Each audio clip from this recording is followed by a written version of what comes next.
Welcome to the Game Tackle, where we blitz every down and call it like we see it.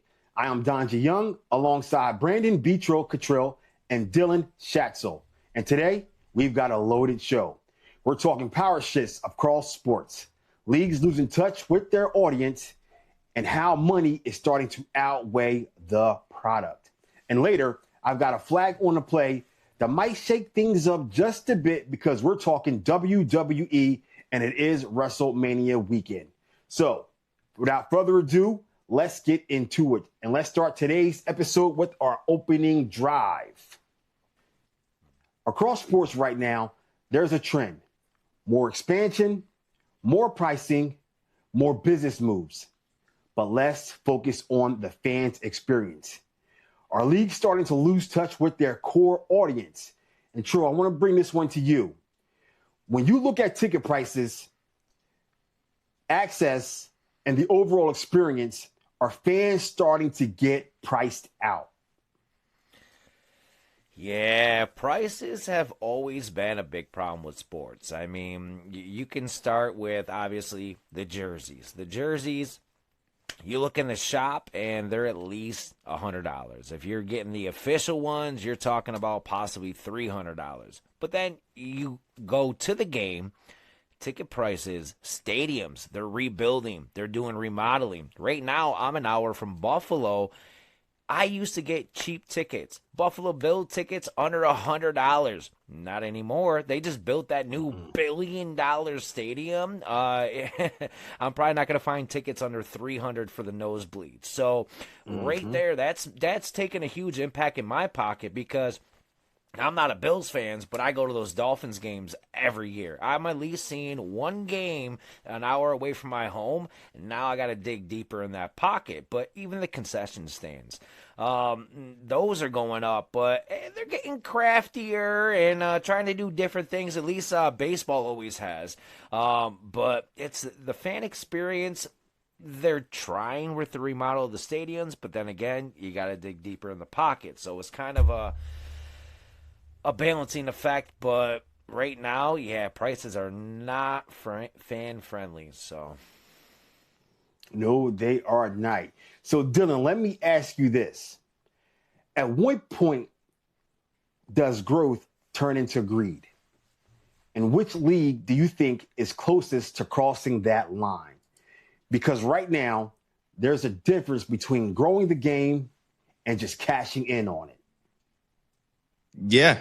I think, the greed aspect part of it, from growth to greed, I'm going to have to say the NFL is the closest to crossing that line. The NFL has pushed on so much stuff over the past offseason, even, you know what I mean? I mean, we're doing out-of-state games now, right? So now season ticket holders are getting one less game, but for the same price, depending on if your team's going out of the country. You know what I mean? So... And you can't even get a beer under $20 in most places, man. So, I mean, I'm going to go with, the NFL's being on more of the greedier side. But if you really want to see the growth side, I honestly think baseball's growing a lot better. I've seen reduced prices and, depending on what team, you're going to watch, but depending on how they're doing as well. But the prices in baseball, I mean, you're talking $5 for a hot dog, $7 for a refillable drink, and you're good. And you got your $20 seat, right? So I think baseball is doing the best in growth, and I think football's more on the greed side. So. Yeah, no, I definitely hear that. Like you say, between the jersey and ticket prices and then concession prices, good luck. Good luck trying to stay within your budget, at least going to an NFL game. You know what I mean? All right. So check this out, fellas. There has been a lot of things going on in the sports world today. So right now, I want to switch things up and switch this to the 2-minute Trill. Because, Trill, I know you got some things cooking in that burner, so let us have it. Yeah, so the other day, of course, we got NBA playoffs heating up, and we saw some dirtiness on the court the other day, and it didn't get called. It was recognized. What am I talking about? I'm talking about the Bam versus Ball. If anybody caught the game the other night, the Hornets against the Miami Heat, Unfortunately, the Heat were eliminated, but in the second quarter is where the action took place. So it was a loose ball. It was a missed bucket, and Bam was going down for the rebound, and Ball decided to grab his leg. This actually caused Bam to get hurt. He missed the rest of the game. He's now eliminated. This is a huge impact in the sport, and everybody's furious. Even Miami's coach was saying that he should have been ejected from the game. Ball should not have been able to finish the game. Bam, with him getting hurt, of course, they have a less chance of winning. But that's just one thing we're going to talk about. The other thing I want to talk about, along with cheating, of course, we have the cheaters doing their same old thing. We got Coach Mike Vrabel kind of getting some scandals going on. So if we saw some photos were released with Diana Russini, she ended up having to resign. She has over 15 years in sports journalism, from ESPN to NBC. She's been around and has been a trusted source. Well, she has some photos with Mike Vrabel, coach of the Patriots. They were at a luxury hotel by the pool, but it was when they greeted each other. They greeted each other with holding hands like this on the outside, not just holding hands and walking, and they did a deep, long hug. So with this, the reason that is such a big issue is that they're both married. They're both cheating. They're both using their job and crossing professional boundaries. This is not the first time we've seen scandals with reporters, with players, with coaches. Patriots are always up to something, but we've seen it before with Brett Favre and Jen Strader, I believe her name was. But it's sad to see these scandals keep happening, but cheaters be cheaters. So what do you think about this? Let's go back to the Bam and Heat situation. Dylan, big Heat fan. What happened? Yeah, no. Seeing LaMelo Ball, initially it didn't really look dirty, right? From a, plain eye point of view, watching the game, it didn't look like a dirty. But when you saw the replay and you saw LaMelo Ball grab a hold of Bam's bottom leg closer to his shoe and swipe his leg off the ground to make sure he was going to fall, instantly should have been an ejection. Is uncalled for. It's unreal. If that's any other team in the league and they do that to LeBron James, they're gone. They might even have a suspension at that point if it's to LeBron James, right? But now doing it to Bam Adebayo, losing your best player, trying to get into the play-in again, and the problem is we lost that game, but we still had the game won. But if they didn't have LaMelo Ball the rest of that game, they don't win that game 100%. But, I'm not going to lie. It's kind of bittersweet. Most Heat fans are kind of happy that we actually missed it this time, because now we actually have a shot at a lottery pick. And we'll see what happens. We'll see if Pat Riley actually makes some moves this year. So, hey, Yeah, wasn't go ahead, Trill, go ahead. Well, I was gonna say, Donji, what did Ball say? What was his excuse that is just hilarious? We were talking about it earlier. Oh yeah, he claimed that he was head to head and confused and wasn't quite sure what was going on. That was his where excuse. he was exactly. Yeah. God, that's sad. That's a sorry excuse, but yeah. And isn't he the one that hit the shot to tie it up at the very end? Wasn't that Ball? No, he won the game. He won the game. He hit the game winner. Yeah. Can't write that shit up, man. No, you could not. Okay, but let's circle on back to this Mike Vrabel cheating allegations. Mm-hmm. It's always those Patriots, isn't it?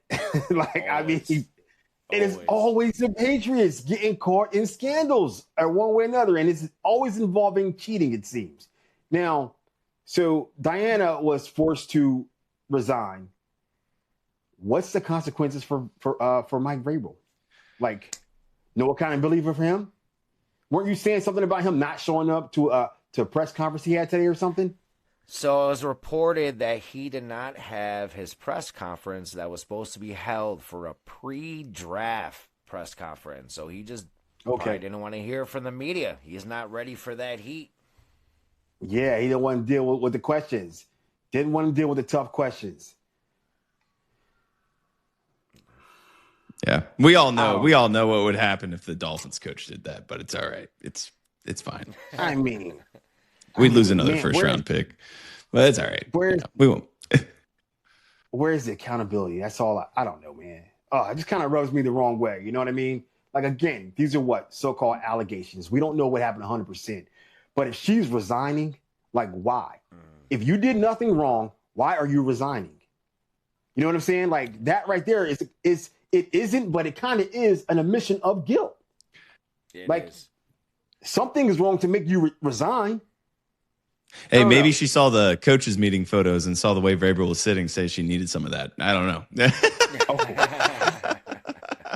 Oh, you know what? Speaking about coaches acting inappropriate, isn't that the reason why Urban Meyer was kicked out of Jacksonville? Granted, I know the team sucked, but wasn't this right after he got caught misbehaving inside of a bar?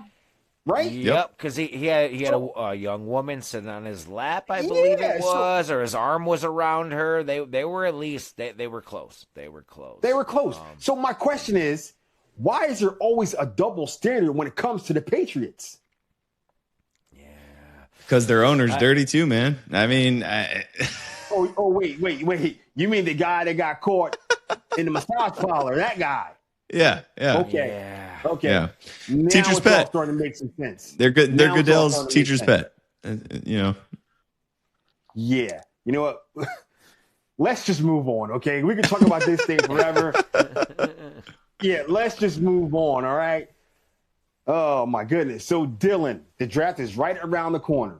Things are starting to heat up. What have you got for us tonight? Yeah, absolutely. So couple days ago, in the news, stuff always happens right before the draft, right? Everyone's trying to get the player they want. And even if that is putting a story out there for the media to lower the player's draft stock so they can get them, it's kind of a dirty way to, put a player's image out there. I'm not saying that did happen, but Rueben Bain, a couple days ago, was put on blast in the media about an incident that occurred in 2024 of him driving with a passenger. A tragic accident happened, and the passenger was in a coma and did not survive. Now, the parents of that passenger also agreed that it was a tragic accident, and they hope and wish Bain very well for the rest of his career. They know it's a tragic accident. Now, to put this in the media to try to lower a person's draft stock, knowing this information and that side of the story, why is the main headline Bain, someone, right? So here's the thing. I don't know what teams are doing it. Obviously, some are doing it. It's kind of shady. But the Dylan's Draft Watch today is now, I do think that it is going to affect Rueben Bain's draft stock. I do think that he is going to drop. Not crazy, maybe 4 or 5 spots even. But we'll see how that plays out. I do still have Rueben Bain in my top 10. Going into the draft this season. So, well, one thing's for sure, Dylan. Somebody always slips, and somebody always regrets it. Absolutely. We'll be back in a moment.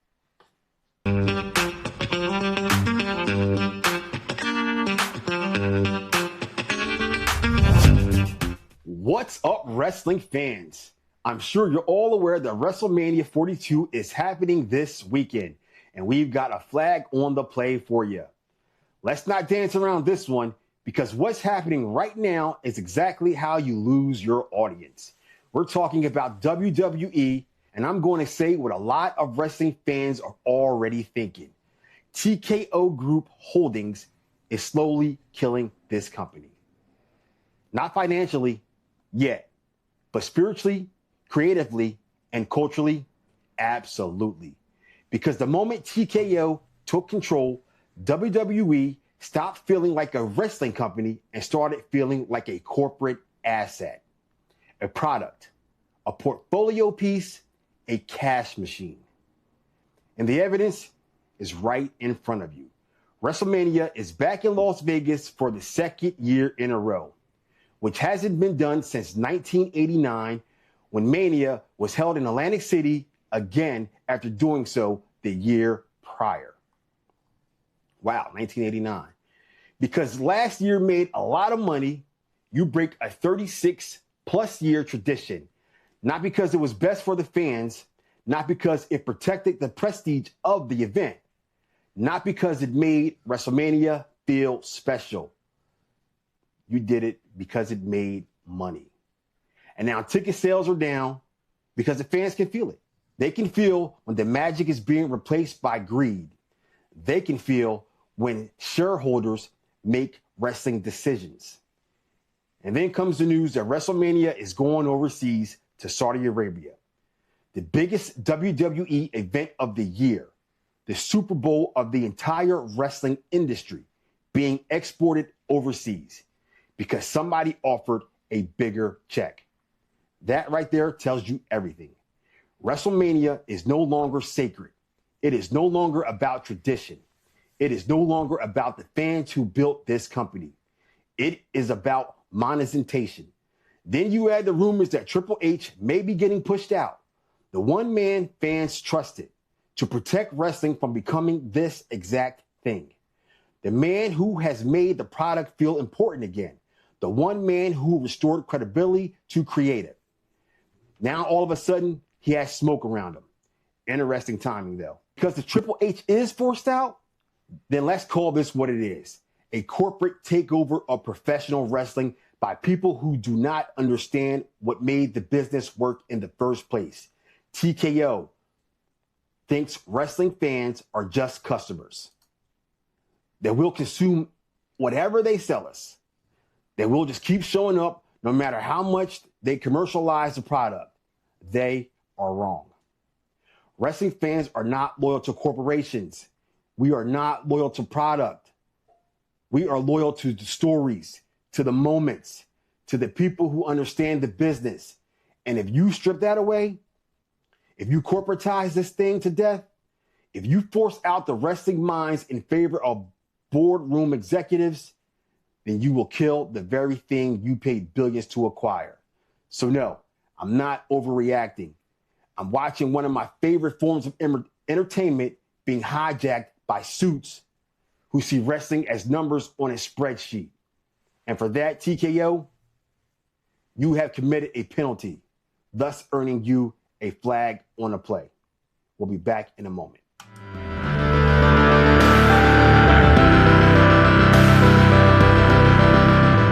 Welcome back to the Game Tackle, and thanks for sticking with us. Right now, it is time for our all-out blitz. And with the NBA playoffs right around the corner, let's just jump into it. So let me start off with you, Trill. What NBA first-round matchup could produce the biggest upset? And do you think there's a dark horse in the NBA playoffs right now, or basically an underrated sleeper team? Thinking right now that the dark horse in the NBA playoffs, of course, the seeding's all based on record, not current roster. And of course, we did have a big injury in the NBA. I'm talking about that number 4 seed with the LA Lakers. So without having Luka, how far is Bron really going to take the Lakers this year? Right now, they're going against Houston.